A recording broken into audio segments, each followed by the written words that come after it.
Welcome to this long-awaited candidate experience benchmarks webinar.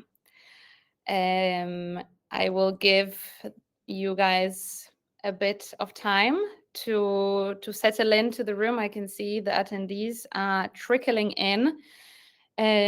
So to make sure you are not missing out on anything, I will give you some time. But first, I would like to start by putting a little poll in the chat. You will see it on the right. And since we are looking back at 2024, in order to be able to look ahead into 2025, I would love to know, how was 2024 for you? How was hiring? Was it challenging? Were you able to meet your hiring goals or not? If you would like to also add your 2 cents in the chat, please do at any point of the presentation. But I think I will go on with the scheduled program because we have a lot that we have packed into the session. So hopefully, as more of you join over time, you will be able to catch up. Do not worry, the recording of this will be sent to you tomorrow.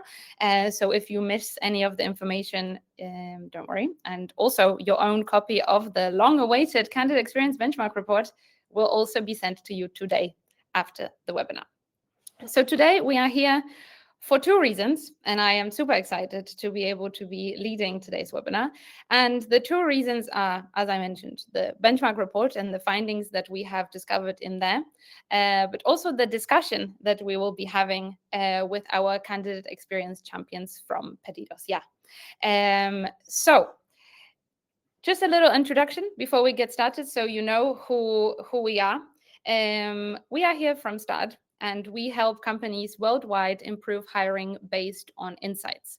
So we provide top employers around the world with a first-class candidate experience survey and analytics platform that allows companies collect the data and insights they need in order to improve both the candidate experience, but also the hiring efficiency, internal alignment, hiring manager satisfaction, and much more. And I am Claudia Lawrence. I am here representing START, and I will be guiding you through all of the findings from today's report. And I am also joined here by Gert, who is my fellow colleague from START, who will guide the conversation with our champions. So Gert, would you mind sharing a little bit about yourself? Of course, Claudia. Thank you so much. Hi, everyone. My name is Gert. I'm the team lead for customer success here at START, and I'm in charge of the day-to-day operations for our customer success team.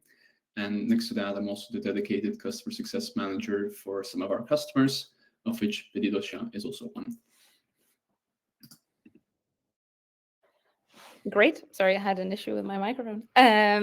I'm so excited and looking forward to the conversation you're going to have. So, Victoria, could you also tell us a little bit about yourself? Sure.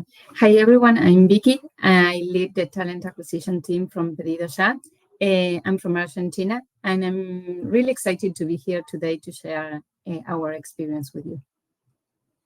Great. And Denise? Yes. Hi, everyone. So glad to be part of this webinar. I'm Denise. I'm also working in the talent acquisition team in Pedidos. I'm based also in Argentina, so it's a pleasure to be here. Thank you. Perfect. And Yanni, what about you? Hi, everyone. Based in Argentina too, such as Denise and Vicky. I'm the culture and people experience manager for Pedidos, and I'm really happy to be joining this conversation to cover the culture part of this process and how important is it. So thank you for having me. Perfect. As you can see, we have all the different angles of the recruitment process and employee engagement and experience and Pedidos here. So that conversation will be super, super interesting. But to start, I would like to actually give some insight into what we're going to talk about, and the agenda here is packed. So first, you can see all the speakers disappearing because I will take over the stage for the next 15 minutes, where I will give you a little bit of an intel into the context of candidate experience in 2024, because we cannot talk about the trends without understanding the labor market last year. Then I will show you and explain the top 10 or the 10 findings of our report, that I am so happy to share with you, because you guys are the first ones who will see the findings externally. So there's a lot of pressure, but a lot of also very interesting insights there. And then after we understand the context, we will have a very interesting conversation with Pedidos Ya and how they managed to score so highly in the CNPS for 2024. Of course, as always, at the end, we'll also have a Q&A, where you can ask all your questions. And if you have any questions at any point of this chat, whether that's during my presentation or whether that's during the conversation with Pedidos Ya, please just put them in the chat. We will get to them at the end. Okay, so let's get started. What is the context of candidate experience in 2024 without mentioning the talent shortage? And the talent shortage is not something new. That's why I mean, maybe it got a new meaning. It got a new meaning because it is just so present in our lives. And the Manpower Group prepares this report every single year, where they show what is the percentage of companies that struggle with hiring specialized talent for the open roles. And as you can see, since 2021, this has really flatlined. And even though it's not growing, it's not dangerously growing, it's also not going down, which means that we have had to really get used to living with this new norm of always struggling to find the top talent. What's also interesting here is that the unemployment is super low, which means that when somebody does become available on the labor market, it is literally a fight to get that top talent in your company. That's why candidate experience is so important for you to have that differentiator in your recruitment process. Another thing I cannot not mention in this presentation when talking about 2024 is that AI-powered solutions really took reign. And 39% of recruitment professionals have reported that they have used AI-powered solutions in 2024, and that has made them feel a bit less stressed. So here you can see a little breakdown of what are the reasons why recruiters are using AI and for what kind of tasks, and you will be able to see this explained and a lot bigger in the report after you receive it after the webinar. But it's things as small as generating the job description and even as specialized as helping recruiters judge the performance of a candidate at an interview. So AI is really present, and it's becoming more and more present in our lives. But number 3 is also something that I feel like we've been repeating in our reports for the past at least 2 years, is doing more with less, as companies start to consolidate and reduce and become more sustainable and just achieve more results with less. And this is something super interesting because the amount of CVs that a recruiter has to process every year or in a year has now increased to 2,526 applications per one recruiter. And just for context, 2 years ago, this was around 500. So it has grown a lot. And here I just wanted to show you this super interesting graph, which are the reasons for increased stress in 2024. And the paradox of the top 3 reasons. Number 1 is that there are not enough qualified candidates, while number 2 is that there are more open requisitions to fill. And number 3 is that there is more competition from other employers. So again, this speaks to the fact that, yes, talent shortage is just so present, and it's there, and we need to find ways to stand out from the crowd. And candidate experience spoiler alert, should be the thing that differentiates us. So this was the context. But how do we then measure candidate experience? How do we ensure that what we are doing and how our process is doing is contributing to us being able to hire that top talent? So at STAD, we have implemented the NPS framework. And the NPS framework is simple and similar across all fields. But in terms of candidate net promoter score, we ask this question. Based on your experience, how likely are you to recommend others to apply for a job at a company? Then the candidates can rate this answer from 0 to 10. And here you see that all the answers that are above 9 are considered promoters. All those between 7 and 8 are passives. And all those below 7 are considered detractors. Underneath, you can see the calculation that you have to do in order to calculate the net promoter score. And this you do obviously with all the data that you collect from your surveys.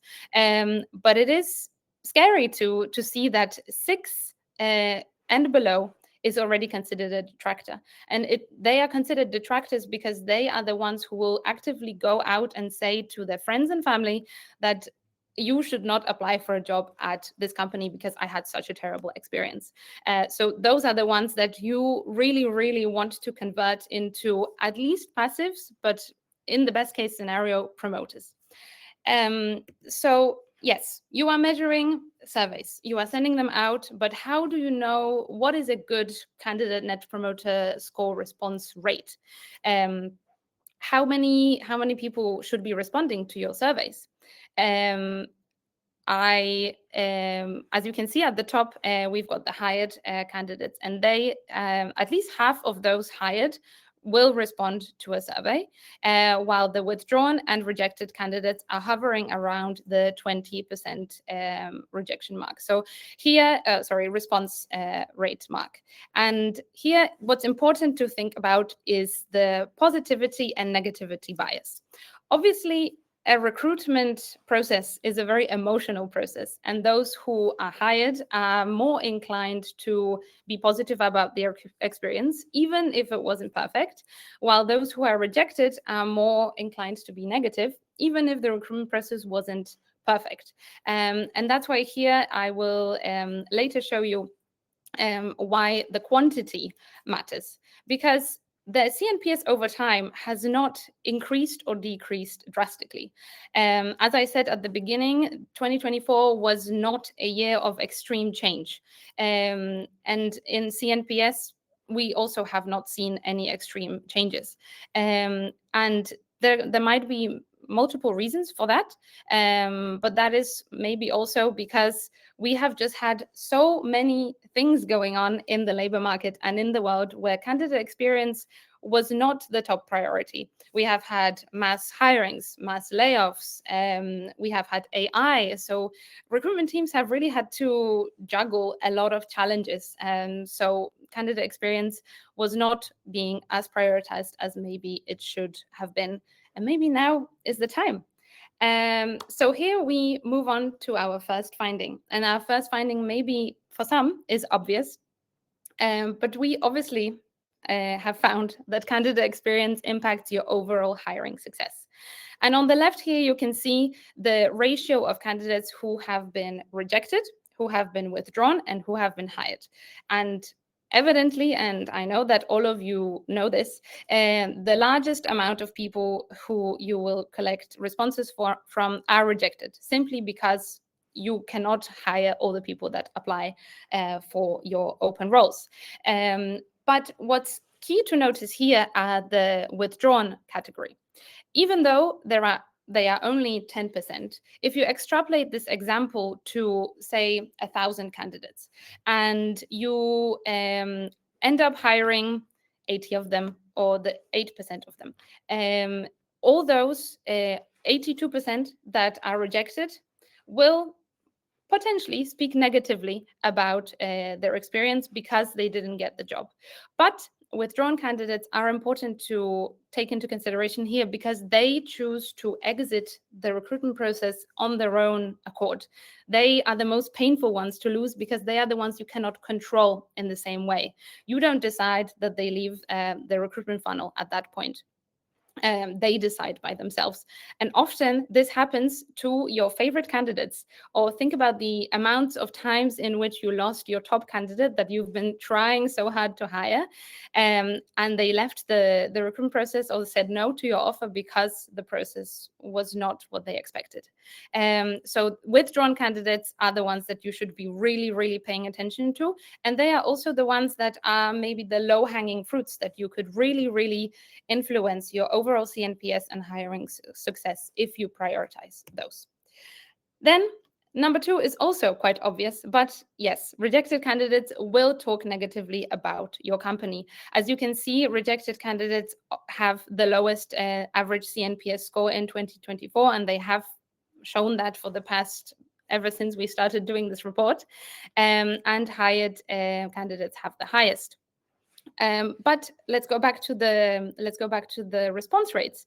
Obviously, hired candidates have the highest CNPS, but there are also the smallest group of people.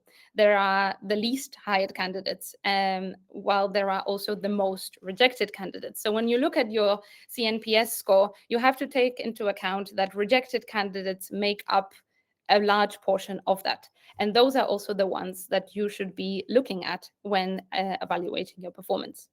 Here, when you look at the sentiment analysis for rejected candidates and withdrawn candidates, you can see that the company category at the top shows 17% of negative opinions of rejected candidates on your company and 21% of withdrawn candidates. And what that means is that 17% of those who are rejected will go out and negatively speak about your company as an employer or as a business to their friends and family. And those friends will speak to their friends and their friends will speak to those friends. So this snowball effect is something that you should really, really try to control while you can at the beginning or at the source when you can influence the recruitment process. Now, what's also interesting is the withdrawn category. I have told you that these are the most interesting ones, and they are the most interesting ones because they have the most balanced opinion of your recruitment process. So 64% of those who withdraw do so due to bad communication. We have analyzed the unhappiest 25% of our withdrawn candidates in our data sets. And we have found that 64% of them do so because of communication. And when I just explained to you why withdrawn candidates are so important and so painful to lose, why are we letting our candidates withdraw when it's only because of communication? And you can improve communication by making it more transparent, by making it more clear, by making it more timely, in order to prevent your best candidates leaving before accepting your offer. And that is something that I think you can easily do. It's also a very, very important part of the recruitment process in total. And David, I can see you are asking about communication about what? Communication about the recruitment process, about the how fast they are advancing, about what they should expect, about when will be the next interview. Just in general, communication around the process and around how they are doing, what is the next step, because the longer you wait and the worse your communication is, the more likely they are going to go to other competitors. And the assessment framework is also something that you should look at. Most companies include some form of assessment, whether that's a case interview or a personality assessment or a cognitive test. we have looked here at the CNPS per rejected assessment or per rejected touchpoint. So candidates rejected after assessment have the lowest CNPS. And this is also a very, very low hanging fruit. And here we have also dove deep into understand why they are so unhappy when they are rejected after assessment. Again, communication here around the assessment is the number one topic that is being discussed. Also, lengthy and inefficient assessment process, poorly structured assessment, assessments or misalignment between the job description and assessment. So just communicating about the assessment and letting the candidate understand why they are doing it, and just making them see that it's not a waste of time, whether that means that you shorten your assessments or you make them a little bit more concise or a bit more relevant. Looking at your assessment stage might increase your overall CNPS and the overall candidate experience that you are providing. And speaking on that, almost half of all rejected candidates don't understand why. I have shown you this graph before when I was talking about the company, but here I would like you to look at the second from last point, which is feedback. And here when we say feedback, we mean the reason why somebody is rejected. So I know that scaling feedback is not always possible, especially for those larger companies. So when you are communicating your rejection, even though it's not always possible to give such a personalized feedback message as you would like to, it is important to make sure that all the steps before leading up to that rejection kind of help the candidate understand at the end why they would be rejected. Whether that's making sure that your job descriptions are clear, that the expectations are set properly. These are the things that you should take care of in order to avoid candidates not understanding why they are rejected. Now, candidate net promoter score is not only about candidate experience. It can also tell you a little bit about the efficiency of your hiring. So we can also slice and dice your data based on department, source, company size, things like that. So here you can see on the left the total number of candidates who are applying into each department. And you can see that engineering, product, and data are number 3 in terms of the number of applications, while marketing is number 4. But what's interesting here is that engineering, product, and data has also a relatively high hiring rate, but also the highest withdrawn rate. And this again speaks to the talent shortage. The engineering, product, and data candidates know that they are in high demand. They also have the highest expectations, and they will also be the ones who are not afraid to withdraw from a process because they know that another company is out there ready to give them what they want. So there is a lot of competition for those roles specifically across different companies. While for marketing, life is a bit more difficult for the candidates themselves because, as you can see, they are the 4th highest number of applications in terms of value, but they are also the ones with the least hiring success with only 1%.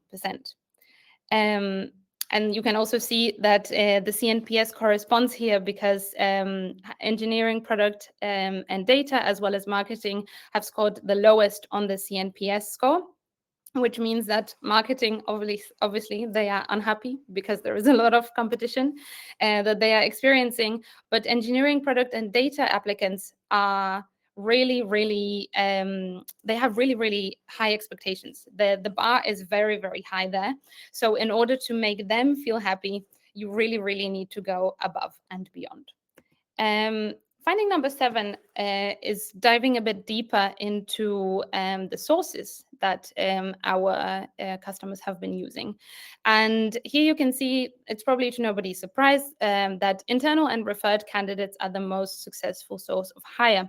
And that is because you can see that 45% of internal applicants are hired, and they are also probably the highest quality, even though they are one of the lowest amount of candidates who are in the recruitment funnel.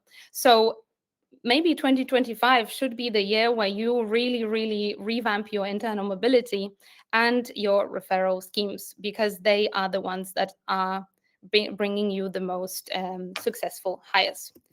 On the other hand, we look at the career page, which is great for quantity, but not so much for quality.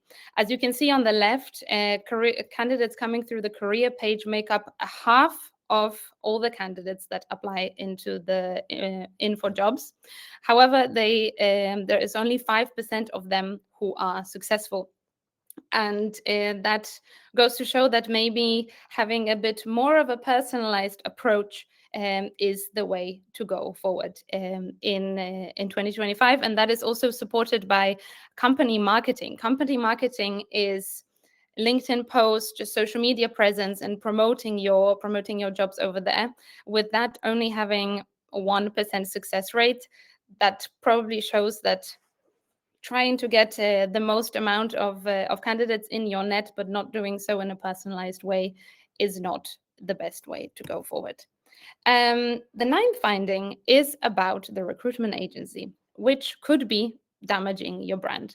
The recruitment agency has by far the lowest CNPS score. And by recruitment agency, I mean the candidates who have come into your process from a recruitment agency. And the reason for that is simple. It's that a recruitment agency is not hired to boost your employer brand. It's not there to translate your EVP. It's there to get the job done, to hire the candidates that you have paid them to hire. So maybe you can take this graph and take this report internally and help build a case internally that in-house recruitment is the way to go in 2025, or at least to nudge you a little bit to evaluate how effective your sources are. And my last finding is that small and medium businesses have created way better candidate experiences than large enterprises. And this has been the case for 3 years in a row since we've started publishing this report. And here you can see that enterprises with over 5,000 full-time employees are really behind in terms of CNPS at only 25.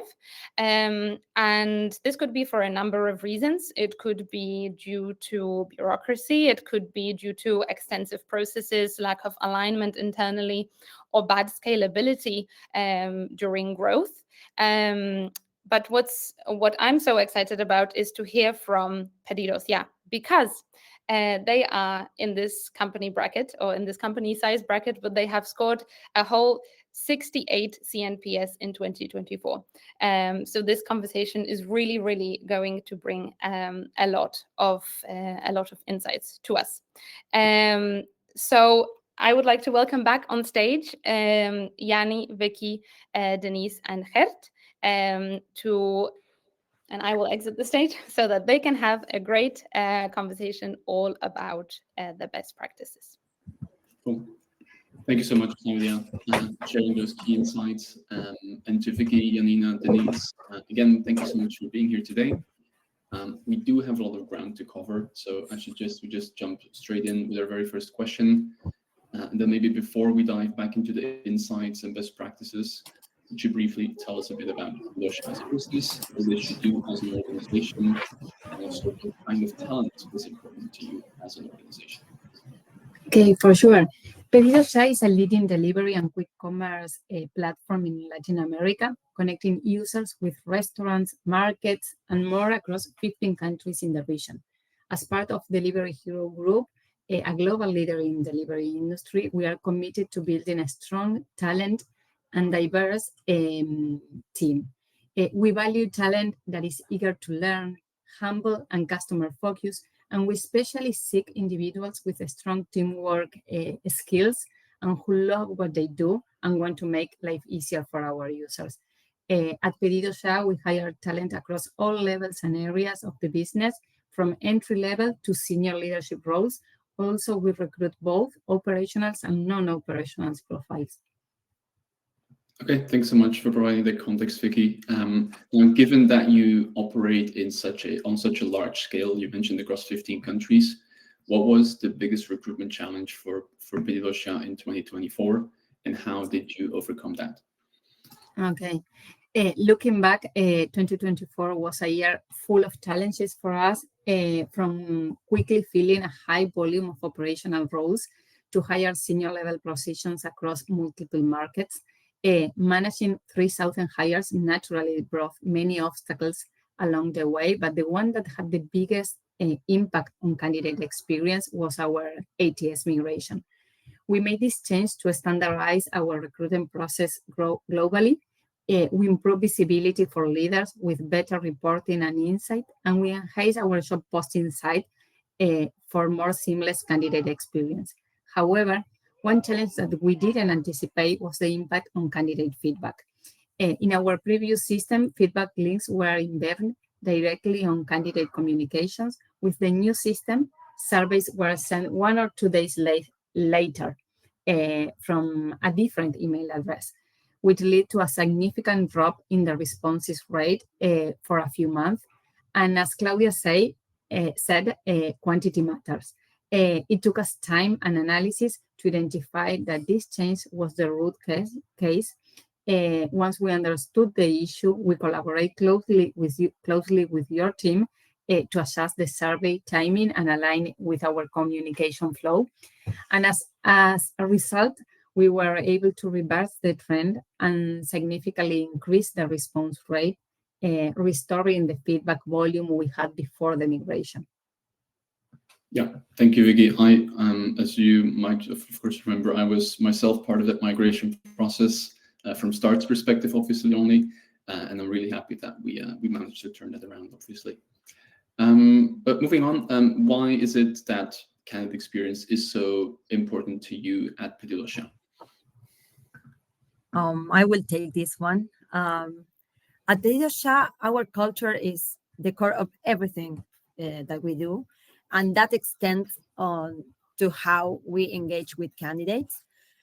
We see the hiring process as the first touch point where people can experience our dynamic, fast-paced, and collaborative environment. So candidate experience is crucial because it shapes the perception that candidates have of all the company. So it will impact our employer brand. And if we do our best here, it would help us attract the right talent to build the best team possible. So we are constantly looking for ways to improve the way we connect with candidates, the way we gather feedback, and trying to ensure a process that really reflects our values and the way we work. I think that we can say that the candidate experience is that first impression that you don't want to make wrong in any way possible. So we really put our best there so people can have a really good first impression of how we live the culture and how we promote it and experience in the everyday work. So I think that candidate experience is like that moment that we really need to take care to make that happen. Thanks so much, Jenny. I couldn't agree more, obviously, but maybe I'm a bit biased in that. But okay, so what I'm hearing is that culture, employer brand, and then attracting the right talent, basically, it plays a key part in all of this. Thank you.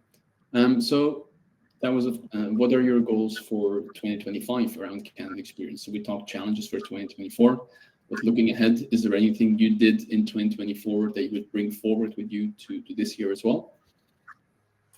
Okay, so in 2025, we aim to continue improving the experience of every candidate by making our processes more seamless, transparent, and engaging.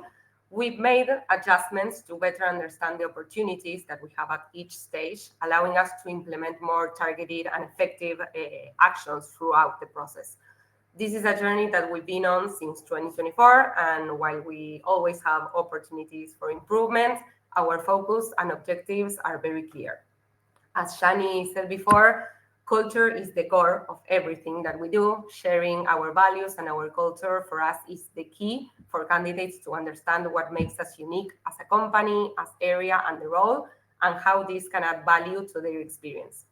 Also, maintaining a very close, fluid, and transparent communication, generating clear expectations, providing timely follow-ups, and offering meaningful feedbacks. And of course, apply a diverse and inclusive perspective across all processes, actively evaluating the candidate experience and taking action based on the different feedbacks that we receive. I think that one concrete improvement from 2024 that we will carry into 2025 is how we handle candidate communication.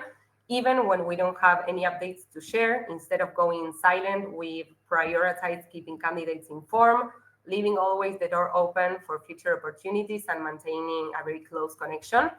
And we also introduce post-interviews check-ins to ask candidates how they felt after each stage, even if we don't have like any immediate feedback to provide. But this helped us strengthen engagement and reinforce our commitment to this very positive candidate experience. Okay, thank you so much. So what I hear coming back here from what Claudia was mentioning before is also communication, again, is key, not just whenever you spoke to the kids, but also throughout, even if there's no real updates to share. But now taking all of what you've just mentioned as goals for 2025 into consideration, if there would be only one piece of advice that you could give to a recruitment team to prioritize candidate experience in 2025, what would that be? That's an interesting question. I will say focus on fundamentals. Make sure that candidates know what to expect, when to expect it, and feel value throughout the process. As Denise mentioned before, clarity, transparency, and consistent communication can make a huge difference, and they are often overlooked. In a fast-moving and competitive market like ours, candidates who aren't the right fit today may be the strong candidate in the future. So that's why every interaction matters. The experience they have during the hiring process must reflect our culture and values, regardless of the outcome.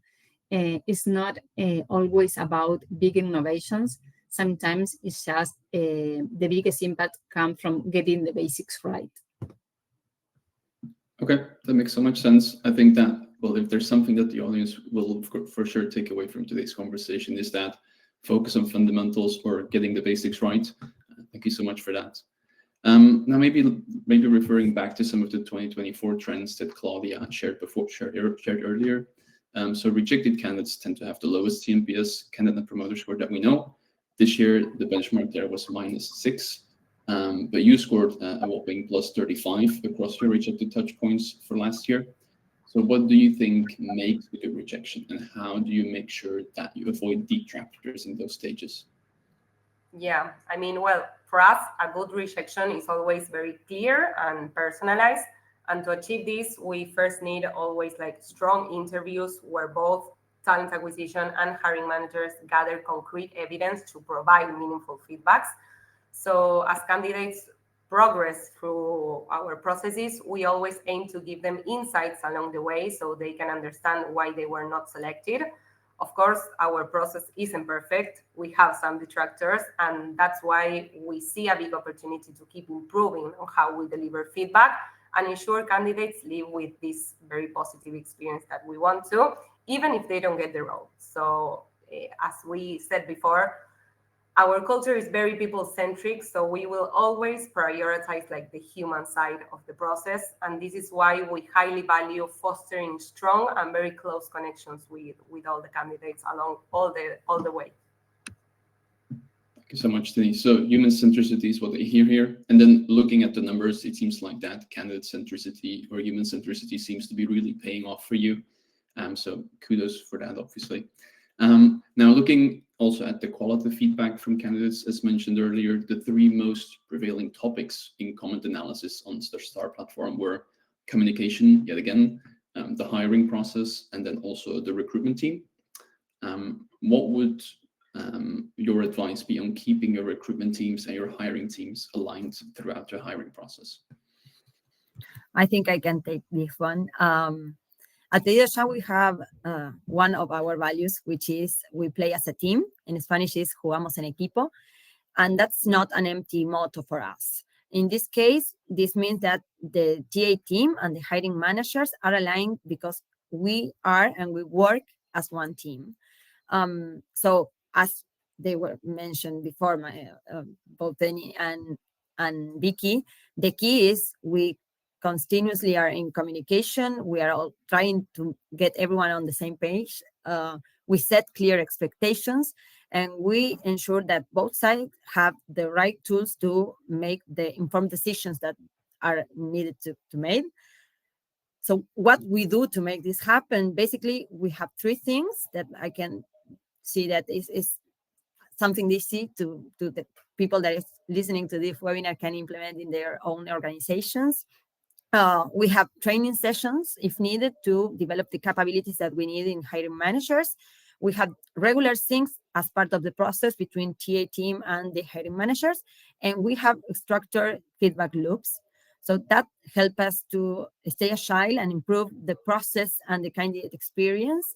And maybe to summarize, the bottom line here is we should be aligned that this is a shared responsibility. This is not the TA team making like a favor to the hiring managers or the hiring managers being good to the TA team. Everyone's have to a really key role to play in attracting and hiring the best talent possible. So I think that play as a team is the thing that we can summarize this one.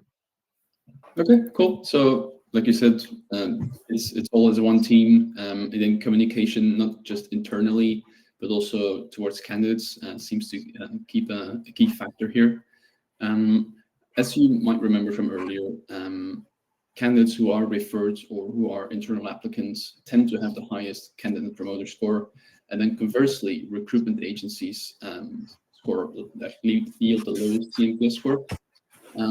Was there a specific candidate source that stood out in 2024, either in a good or a bad way? Okay, at PedidoSA, almost all of our hiring is managed by our internal team. With agencies, we only remaining below 5%. This is part due to cost efficiency, but mainly because we believe that managing the process ourselves allow us to better care the candidate experience and ensure greater traceability. While we do not have our data directly linked to recruitment sources, our focus is to making sure that every candidate, whether they come from referral, internal application, or external channel, has a consistent and positive experience. That being said, the one source where we do have direct feedback is from internal applicants, and it's one of our highest NPS scores. This reinforces not only the importance of providing a great experience across all channels, but also highlights the value of developing our internal employees. Okay, so it seems like you're seeing the same as in the benchmark report. The same seems to be true for you as well. And then keeping internal control seems to be playing a key part in that. Thank you so much for that. As Claudia mentioned earlier, we found that larger organizations like yourselves had a much lower candidate promoter score than small and medium-sized businesses. But for a company of your size, the average CMPS was 25 in 2024, but you scored 68. So what do you think makes you so successful in comparison? Okay, we discussed a bit around this answer, and it might sound repetitive, but the key differentiator for us is the culture. Our team's deep commitment to delivering a great experience, regardless of the hiring volume, is what helps us stand out. We know why larger companies often struggle with bureaucracy or impersonal processes. As my colleague Denise said a few minutes ago, I don't want to be repetitive, but we make a conscious effort to maintain a human touch in everything that we do. And that helps us stay true to our culture and the way we work. So I think we take care of people no matter the volume. And that's, in my opinion, what drives our success in this area. Okay, that makes sense. I also like that you mentioned regardless of or no matter the volume, as we usually see, the candidate promoter score tends to suffer a lot under higher application volumes. I like that you mentioned that as well. Now, the final maybe data trend that we want to look at for today is the two departments, as you might remember, with the lowest Net Promoter Score by far were marketing and tech engineering, and the highest ones operations and finance. Do you approach your recruitment strategy differently depending on departments, or is that the same across the board? Well, while our recruitment approach is consistent across all departments, we do recognize that specific processes like maybe case studies or technical assessments play a bigger role in departments like marketing or engineering. For example, we know that in today's job market, engineering roles are in a very high demand, creating an environment where competitiveness is at its peak. And engineers often find themselves maybe with multiple offers to choose from as companies compete for their skills and expertise. So reviewing this, one area where we see room for improvement is in how we communicate with candidates about what to expect before and after this type of exercise. This isn't something that we are consistently doing at this moment, but it's an opportunity to refine our process. And of course, as part of our culture, we aim to identify these areas and learn from them, ensuring a clear and more transparent experience for candidates, which can ultimately improve our NPS scores. Okay, couldn't agree more. Thank you so much, Denise. And thanks for elaborating on that one. Now, maybe briefly circling back to something you mentioned at the very beginning, the Delivery Hero Group is a global business with many different brands under its wings, of which Pedido Ya is one. How does the company then ensure that it delivers top quality experiences to all candidates, regardless of which brand or region they are applying to? Okay, here I think we learn from our own business. So as a business, we operate globally, but we always recognize the power of the local flavor of everything we do. So this is, I think, the basic. The key is understanding the needs and preferences of each local demographic. And for the talent acquisition purposes, we follow the same approach. So we try to understand the local needs and try to develop processes that focus on that. So we have obviously a standardized process, but we try to put the people on the center of everything that we do. So Pedido Ya operates in Latin America, but we operate in 15 countries. So we are a brand in a global system, but we also have diversity in our own scope. So we have a lot of challenges, but our success lies on the understanding of which are the local particularities that we need to attend. So I think we can sum it up in one word, which is empathy. We put people at the center of everything we do, and we ensure every action has this human touch. And I think that's the way that we can like put what we do on this I mean in this the thing that sorry I'm very smart. I'm smart in Spanish. That helps us stand out as a region in this global operation. Thanks so much, Jan. So I think, well, keeping a streamlined approach basically while respecting, as you said, local flavors is what I'm hearing here. Thanks so much. Now, my final question before handing it back over to Claudia. So you're using START to measure different touch points and stakeholders in your recruitment process, including obviously candidates, but also hiring managers. Why is capturing all of that data so important to you? Yeah, of course. I mean, having data from all touch points in our hiring process give us a complete picture of what is working and where we have some room to improve. But we think that it's not just about metrics. It's about creating a hiring experience that is efficient, transparent, and meaningful for everyone that is involved.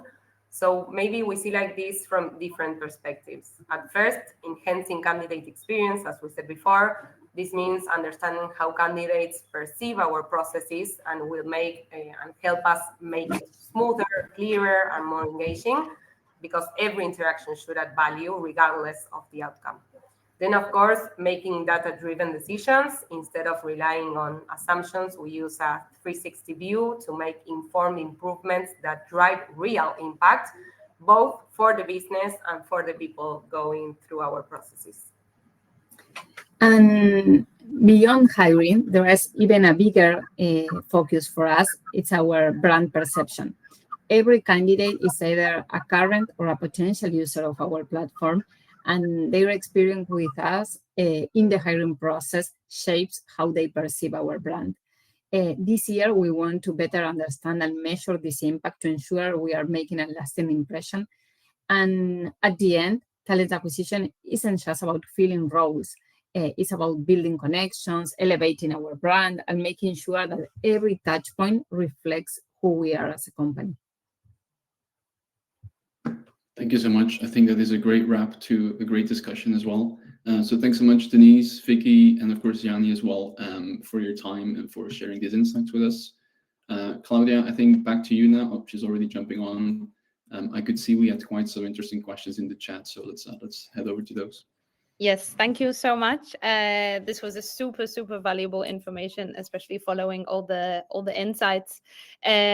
So we are also a little bit over time, so I think we only have maybe time for one or two questions. So if there are any more questions you want to ask to our speakers or to us, please tell us anyway. We will reach out to you with the answers via email after this webinar.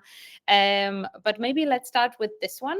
So I know, and you have also mentioned that you are also surveying your hiring managers to make sure that there is internal alignment. But how does that help you with accountability, and how does it promote this alignment? Okay, I take that one. Getting feedback from our hiring managers is a key part of keeping everyone aligned and accountable. It gives us insight into what's working well and where we might need to make adjustments. After closing each individual position, we send a survey to all hiring managers to capture their feedback and identify opportunities to improve our processes. Their feedback has helped us to clarify the process and set clear timelines, improve overall visibility, so everyone is on the same page, and provide additional training to help hiring managers make accurate, effective evaluations. In the end, it's just one thing. In the end, it's all about ensuring positive, consistent experience for both candidates and internal teams. Yeah. The process is really, like, the stakeholders in it are so important at all stages. So it's really important to involve all of them. And maybe I will jump to some earlier questions, and maybe I will take one of them. David has asked if we will be sending the slides. You will see the slides in the recording, but all of the graphs that I shared in the slides are present in the report, so you can also see them there.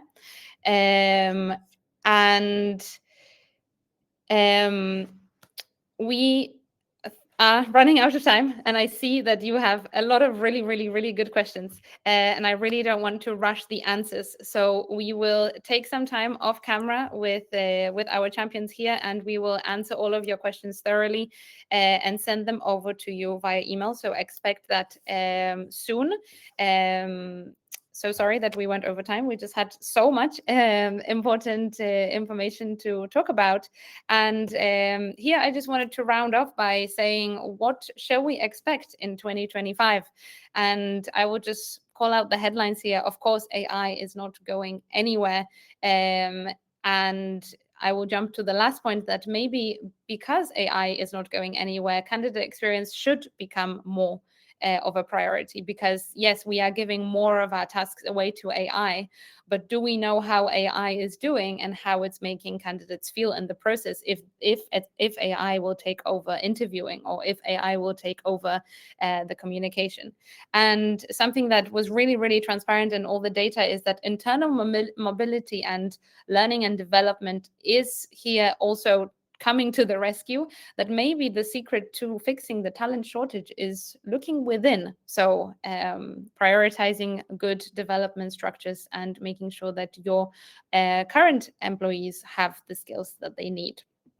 And as a last thing, I just wanted to invite those who are interested. In the next few weeks, we will be holding a series of deep dive sessions where you will be able to learn about how to integrate START into your ATS, how to build surveys, how to master hiring manager satisfaction, or how to analyze all the data that I've shown here without being an analyst, because it can be very, very overwhelming to see all of those numbers. But getting the most out of the data is also key. So thank you so much. You can expect your report coming to you in the next 10 minutes, I think. And happy reading. If you have any questions, you know where to find us. Thank you again so much to all my great speakers and for all of the value that you have provided us here, and also to Gert, who has come off stage. But yes, thank you so much. This has been a pleasure to have you here, and have a lovely rest of your day. Thank you. Thank you.